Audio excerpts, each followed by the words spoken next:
رسمياً، الدحيل يخطف الموهبة الجزائرية بولبينا. توصلت إدارة نادي الدحيل إلى اتفاق مع الجزائري الشاب عادل بولبينا، لاعب الجناح المهاجم بفريق أتلتيك بارادو، يقضي بانضمامه لصفوف الفريق الأول لكرة القدم بداية من الموسم المقبل. وأشارت بعض التقارير إلى أن مدة عقد اللاعب الجزائري مع النادي القطري هي 5 سنوات، وأن قيمة الصفقة بلغت نحو 5 ملايين يورو.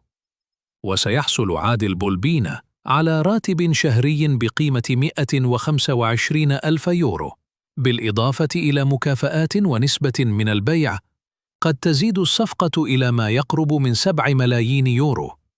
ويبلغ بولبينا من العمر 22 عاماً، ويعتبر من أبرز المواهب الصاعدة في الجزائر، حيث مثل بلاده على مستوى الفئات السنية والمحلية، ولفت الأنظار بقدراته الهجومية العالية وتحركاته المميزة على الجناح.